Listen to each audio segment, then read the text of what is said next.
Hey guys, welcome to the Stinkin Truth Podcast. Thank you so much for making us a part of your day. Mike Evans, Mark Schlereth here, back in studio. I don't think we've been in this studio together since late August when I left to do the TV show I was just fired from. So, I mean, it's been a while since you and I have been together because, this is what happens. This is, when they tell you, you don't necessarily work here anymore.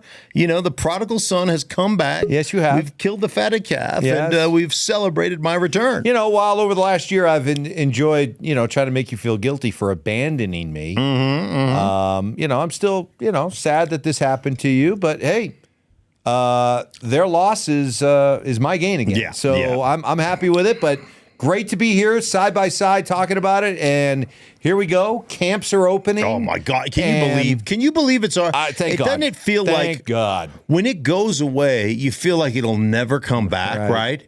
And now all of a sudden training camps are opening. We're here in Denver together. The Broncos show up to camp today across the nation. Hope springs eternal. The great thing, training camp, like this was always that day, the first day of training camp. And I know it's changed to some degree, right? Like my day where we used to beat the shit out of one another, and now it's just completely different. But I remember we used to be in Greeley, Colorado when I played for the Broncos, right? And we would leave the locker room, the whole offensive line, and you'd have your shoulder pads and your helmet. And you put your helmet through, you play JV football, so you probably never had this experience, but you put your helmet's face mask through the neck hole of the shoulder pads, and then you carry the whole thing as a package. We'd go into the weight room, and in your helmet, you'd have all your hand tape, your wrist tape, and everything else. And then we would all sit there, and it would be quiet. And you'd be taping your fingers, and then putting your gloves on, taping your wrists and doing all that stuff. And every year we would say the same thing. So it was me, it was Zimmerman, Gary Zimmerman, the Hall of Famer. Tommy Nalen probably should be in the Hall of Fame. Brian Habib, we would all start kind of our march out to the fields. And we'd always say, remember this feeling, boys, because you are never going to feel this good again for the rest of the year. Then you would just go proceed to beat the living piss out of one another twice a day. And it was just the way it worked. But the anxiety of going out that first practice, getting that first hit, doing all those things for the first time. And that's what these guys, to a lesser degree, because they practice once a day and it's mostly patty cake, but it's not what it once was, but it's still, the anxiety is still there. The commitment, you have for the next 7 months, the grind that it is, the way you beat your body up and all those things, man.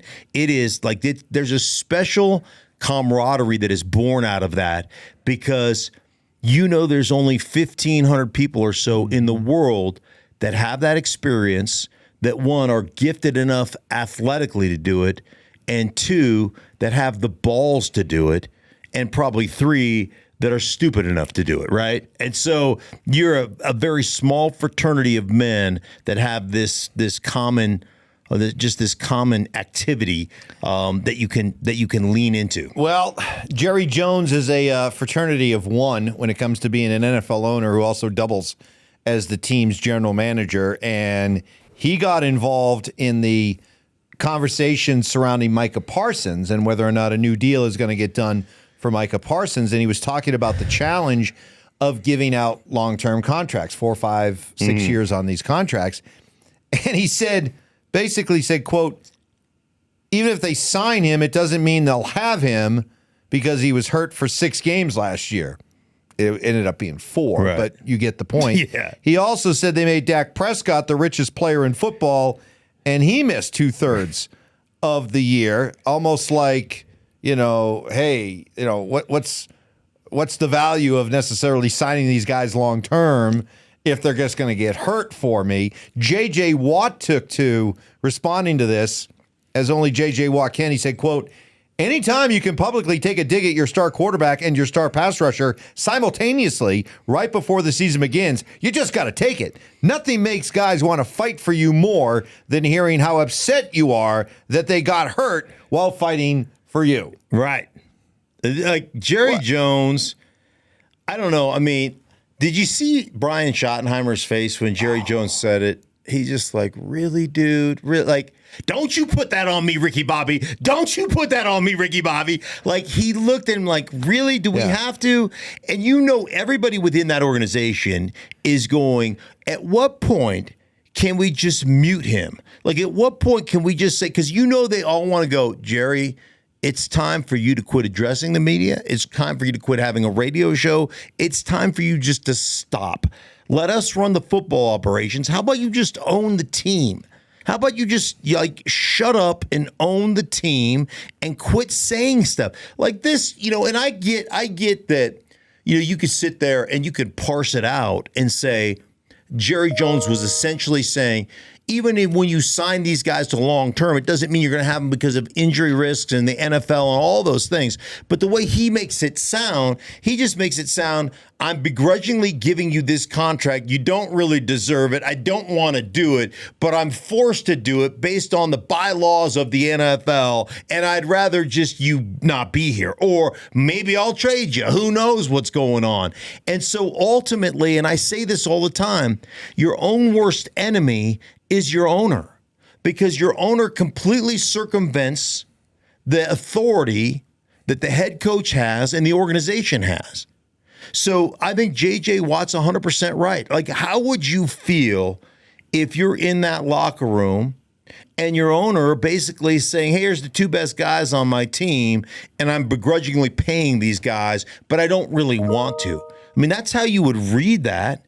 And I always say, like, the hierarchy of a football team, right? The owner has got to be, like, the owner is the dude, right? And then everything else flows from that. It's like plumbing.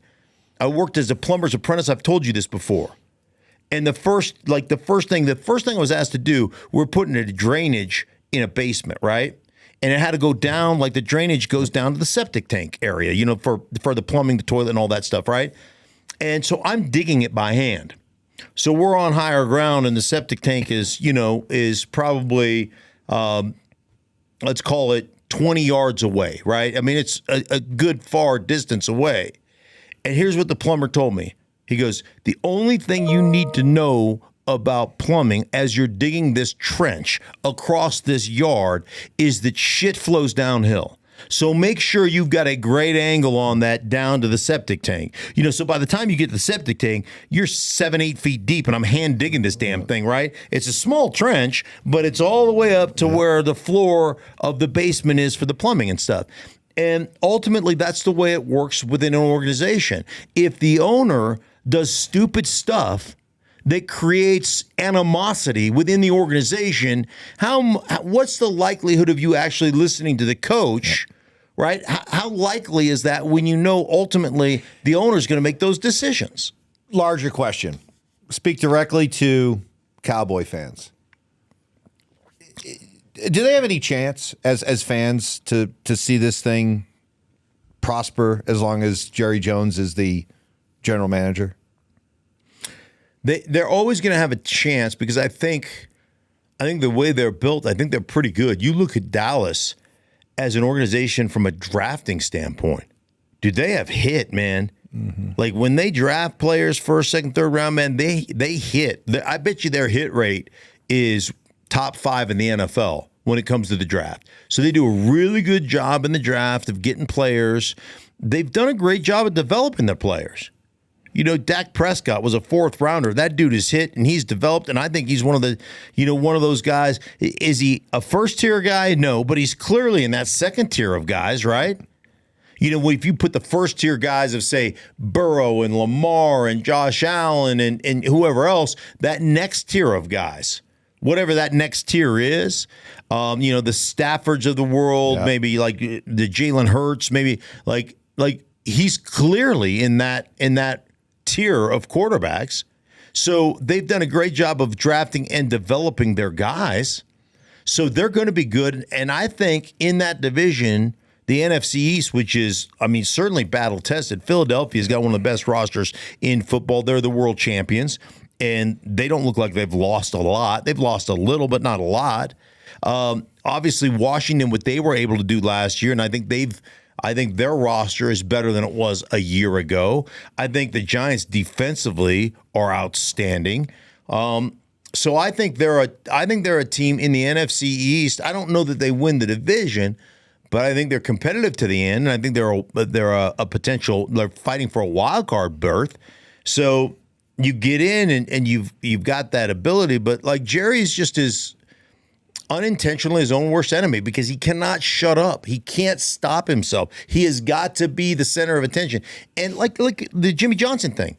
I'm not getting enough love for what I've created. The fact that we've won 3 Super Bowls or 2 Super Bowls and I got to fire Jimmy Johnson, and hire Switzer. And we win a Super Bowl with Switzer. And then Jerry can't control himself.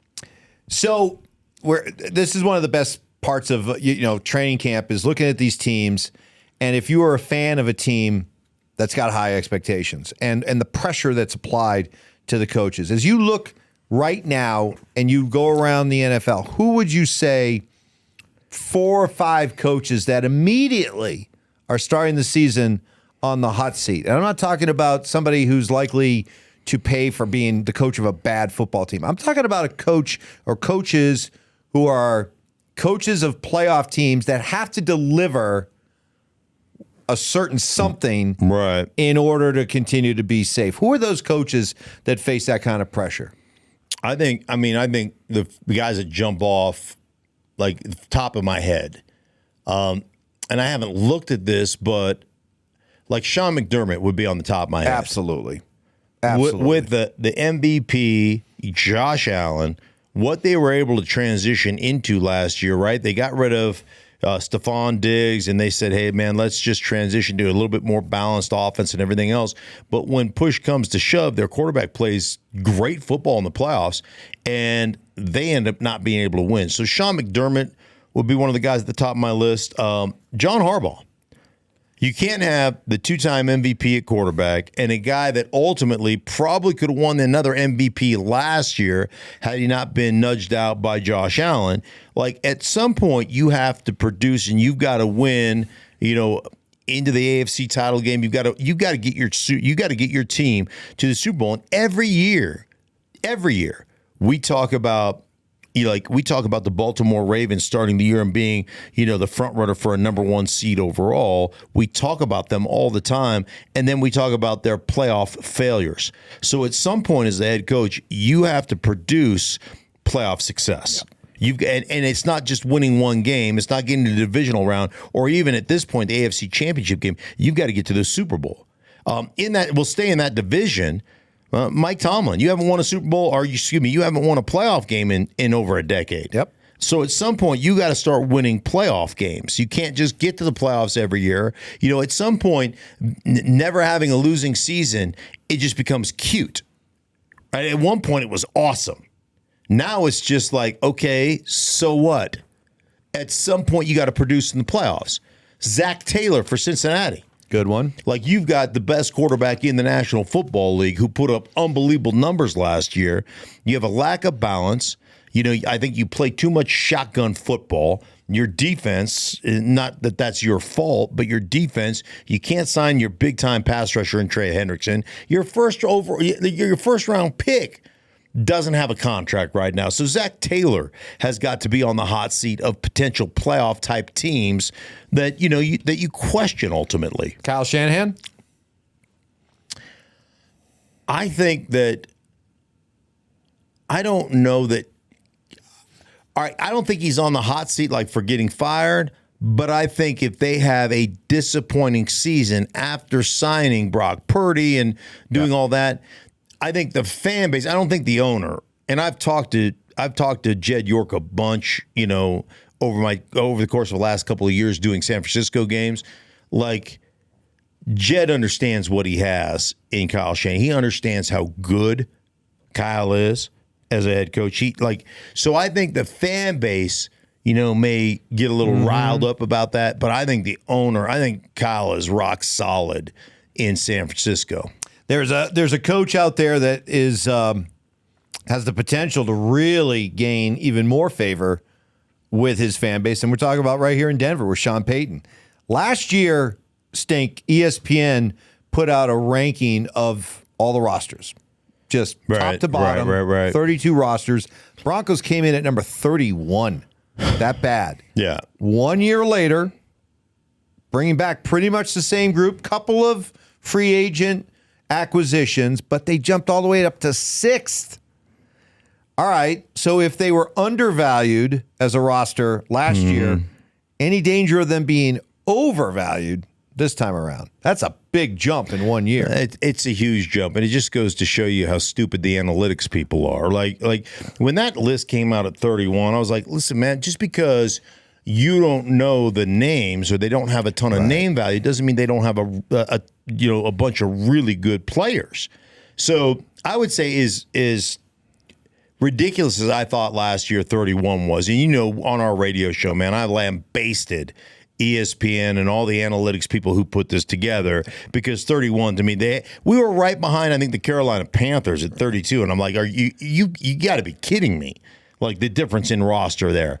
Like the Carolina Panthers on the last cut of the NFL preseason, I think picked up 7 guys off the waiver wire. That's almost unheard of. 5 of them became starters in week 1. That is unheard of. Yeah. Right? I mean, it's ridiculous, right? So, I mean, that's just stupidity when you look at that. As much as I thought that was ridiculous, I think 6 is too high. Yep. I do think they've got a really good roster, but I mean, come on, like from a wide receiving standpoint, Cortland Sutton, really good player, but he'd be the number 2 on a lot of rosters, right? Correct. He's the number 1 clear cut in Denver. I mean, they signed Evan Ingram, was a big offseason acquisition for them. Where does he rank in the overall, if you put the tight end hierarchy up there, where would he rank? He wouldn't be in the top 10, I don't believe. Maybe right there at 10, 11, somewhere in there. And I think he's a good player, but I think he's limited to a degree. They make a lot about this offensive line. Well, this is the same offensive line that they played together last year. They couldn't run the ball 2 inches. They had one of the worst run games in football. So, now they're going, well, we got J.K. Dobbins, who's hurt a lot of the time. We drafted R.J. Harvey, in the second round. A lot of people think he was more of a third-round talent. So we'll see how their run game is concerned. But, a lot of that, and the problem with analytics in my mind is a lot of production sometimes comes based on who you play next to. So you look at a guy like Zach Allen, who led the league, like he had more quarterback hits, I think it was quarterback hits or knockdowns, than any interior off the defensive lineman since Aaron Donald. Over 40. Yeah. Yep. And so, all of a sudden, if you're Nick Bonito and you're playing next to that dude, and you guys as an offense have to decide who we're going to double team, guess who we're probably going to double team? Right. If we've got to choose, you can't double team everybody. Right. So who are we going to double team? We're going to double team Zach Allen. What does that mean for Nick Bonito on the outside? Well, that guy's going to get a lot of one-on-ones. Now, did he produce? Yeah, you're damn right, 13.5 sacks. He was great. But I think the analytics people go, 13.5 sacks, he becomes one of the top pass rushers in football. Maybe he is. But maybe it's because a lot of that has to do with who he plays next to, and how does that go into the equation when you're rating players? So there's a lot of this stuff when they put numbers to it based on sacks, tackles, and all this stuff that to me is fugazi. It doesn't necessarily make sense. It's not necessarily what drives those numbers. I think you've got to use the eyeball test when you're basically evaluating somebody's roster. You talk about a guy like Nick Bonito looking to get paid with the Broncos. How about the deal that George Karlaftis got from Kansas City?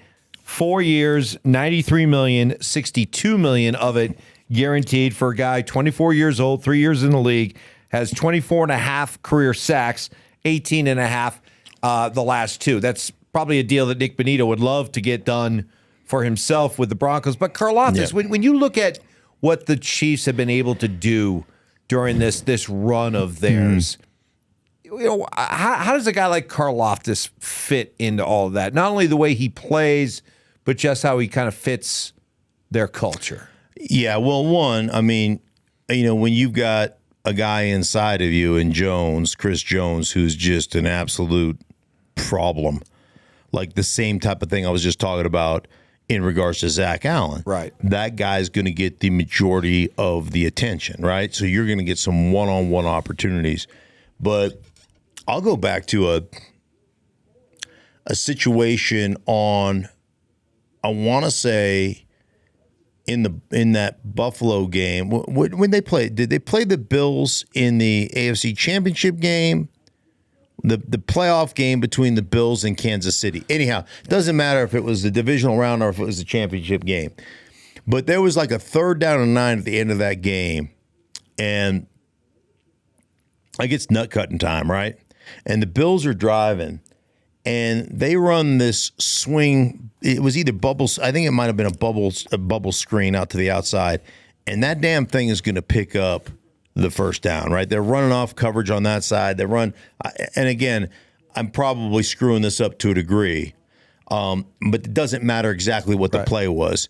I'm just telling you, they run something that looks like it's going to pick up a first down.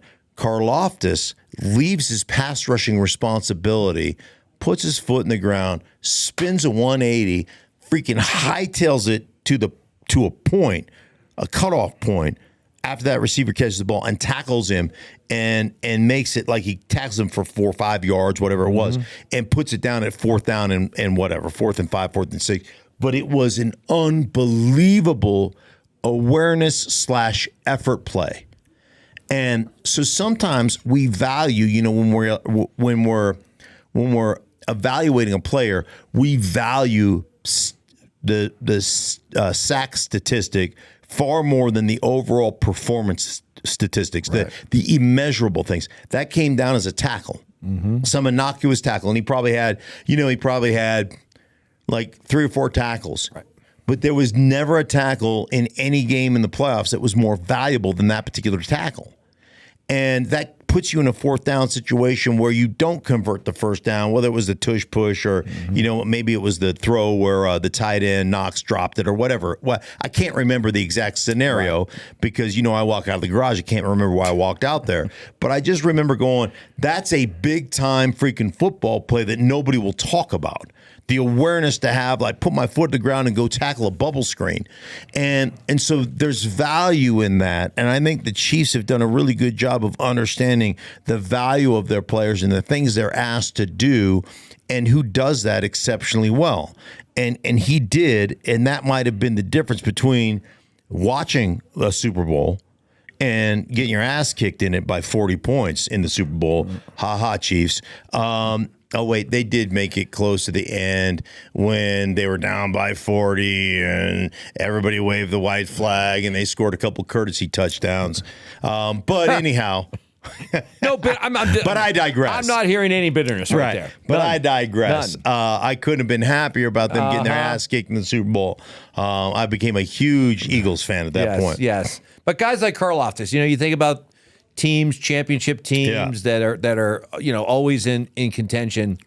It's just it's not just the production, right? There's something about just having the right kind of dudes that embody the glue guys, the guys who go the extra mile, the guys who play hurt, the guys who just show up week in and week out. Doing what their team needs them to do. And Karlaftis is one of those guys. And like I said, man, I think he's a damn good player. And if that becomes, for a guy like Nick Bonito, who everybody here in Denver is talking about, like, hey, is he going to be the next guy in line to get paid and blah, blah, he's going into the last year of his contract, of his rookie deal, right? Like, you look at Bonito right now, if that's the floor for a new deal and they can get that done, like, this is one of those win-win situations for an organization. Yep. Can we get that done if that's the floor, or maybe we up the guaranteed money or whatever? But Bonito is a second-rounder, so he hasn't been paid yet. Yep. And if you walk away going, man, I can either roll the dice on myself and have the potential of a franchise tag, I can roll the dice on myself and say, let me play this out 17 games, but there are no guarantees. The one guarantee in the NFL is if you play, you're going to get injured at some point. I don't know when. I would look at him going, man, if that's the parameters for a deal and that becomes the floor, and I just jump over that market a little bit, like if I'm Bonito, I would run to get that inked on paper. Finally, Phillip Rivers, last seen playing for the Colts back in 2020, officially retired as a Charger. Yeah. Good news because sad news because I was holding out the hope for a comeback. This retirement caught me by surprise. No, I'm being sarcastic. Anyway, he just, officially retired as a Charger, had an emotional speech. I always liked Phillip Rivers. I know here in Denver, he rubbed some people the wrong way, but I don't know. I love the way he competed and, the fact that he never cussed. And, you look back at the end of a 17-year career stink where he was incredibly durable, ended up throwing for, let me make sure I have this right, ended up throwing for over 63,000 yards to go along with 421 touchdown passes. Certainly a Hall of Famer. He'll be a Hall of Famer. But, when you look back, if this is it, how do you look back on Phillip Rivers' career? I'm with you, man. I love Phillip Rivers. Yeah. Like he had that quirky arm motion, that throwing motion, something you'd never teach. And I asked him, how did that become? Yep. And so his dad was a high school football coach, and when he was always hanging around the football team and doing that stuff, he couldn't hold the ball. So he had to get underneath the ball to throw it back, as a ball boy, right? And that just became his natural throwing motion. That's how it developed, and he never changed it. And that's how he learned how to throw a football, because those high school footballs were way too big for his hand. And so that's how that came to be. But I will always look at him as one of the guys I love to watch compete. Yeah. And I love watching him talk his smack, gosh darn it, or whatever he would say. Dadgummit. Yeah. But I was doing, and this has kind of become an iconic kind of Phillip Rivers thing. I was doing that game in Jacksonville when he throws the 90-yard touchdown to the running back. And he's jawing with the defensive end, 90 yards, 90-yard touch. And he's just in the guy's ear. And the ref is like, come on, quit giving him the business. Yeah. And he's like, it was epic. And I got to be in the booth while he's just talking his smack. And I'm telling you, he's just one of those guys where if he didn't exist, you ought to create him because he just is good for the game and really put the Chargers on the map in that regard and made them a perennial, problem where they were a top-ranked offense. And now I think they were the only team in NFL history to have the number one ranked offense and the number one ranked defense and not go to the playoffs. Because Chargers going to Charger. But I absolutely love Phillip, and I love the 4 or 5 times I got to sit down with him, broadcasting a Chargers game and talking to him because he really had respect for the game. He really understood the game. He understood the history of the game. And, man, what a competitive cuss that First dude is. First ballot Hall of Famer, or is that somebody he didn't win a championship, and everybody says that Eli Manning is certainly going to be a Hall of Famer. And, I don't know. I think he was dead right at 500, 158 or something in his career. Yep. But he's got those 2 wins over the evil empire and one over the undefeated New England Patriots. So that puts him in ahead of Phillip Rivers, obviously. But Phillip Rivers, I think, will eventually be a Hall of Famer. He'll be one of those guys remembered like the Dan Fatzes of the world, like the like the Marinos of the world, those guys who were just great but never quite got over the hump, never got to win a world championship. Although Marino went. Right. And Phillip never did, but I do believe he's a Hall of Famer. All right. Well, congratulations to Phillip Rivers, and congratulate to all of you as NFL fans. It's back. Oh, my God. And I think we all have a little extra, energy and bounce in our step. For sure. Knowing that football is here. It is here, and we will be here every step of the way with you guys. So for everybody involved in the Stinkin' Truth podcast, for Ty behind the glass, for everybody else who puts things together, thank you so much for making us a part of your day. Make sure you subscribe, share it with your friends. For Mike Evans, I am Mark Schlereth. Thank you so much for making us a part of your day, and we'll be back with you guys a little bit later in the week.